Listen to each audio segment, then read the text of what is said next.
더불어민주당이 오늘 저녁 윤석열 정권을 규탄하며 김건희 여사 특검 수용을 촉구하는 대규모 장외 집회를 엽니다. 국민의힘은 이재명 대표의 1심 선고를 앞두고 유죄 판결을 막기 위한 사법부 겁박 행위라고 반발했습니다. 국회 취재기자 연결합니다.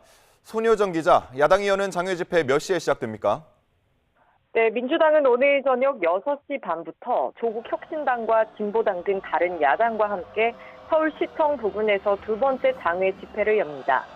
지난주에 이어 2주 연속 거리로 나서는 건데 이번 집회의 주제로 김건희 여사 특검 수용 촉구와 전쟁 반대를 내걸었습니다. 민주노총과 시민단체들도 비슷한 시각 근처에서 집회를 진행할 예정입니다. 이재명 대표는 SNS 등을 통해 잘못된 나라를 바로잡아달라며 시민들의 참여를 촉구하기도 했는데요. 민주당이 윤석열 대통령과 명태균 씨의 육성 녹취를 공개한 뒤 야권에선 공천 개입 의혹을 제기하며 정권 퇴진을 요구하는 목소리가 높아지고 있습니다. 대통령의 대국민 담화와 기자회견으로도 여러 의혹이 충분히 해소되지 못했다고 보고 있는데 다음 주 세 번째 발의한 김건희 여사 특검법의 본회의 통과를 위해 대여 압박 수위를 높이고 있습니다. 반면 국민의힘은 민주당이 이재명 대표의 1심 선고를 앞둔 상황에서 유죄 판결을 막기 위해 장외 집회 총동원령을 내렸다고 역공에 나섰습니다. 한동훈 대표도 오늘 오전 자신의 SNS에 판사 겁박 무력 시위라고 비판하며 사법부의 독립과 공정이 노골적으로 위협받으면 피해는 국민 모두에게 돌아간다고 지적했습니다. 당 차원의 논평도 잇따라 나왔는데요. 민주노총도 같은 날 집회를 여는 것을 두고 민주당과 민주노총의 집회는 사실상 한 몸이라며 민주당과 이 대표가 무죄를 확신한다면 거리에 나가는 대신 법원 판단을 기다리라고 비판했습니다. 네, 대통령실에 여러 쇄신책을 전달했던 여당의 분위기는 어떻습니까?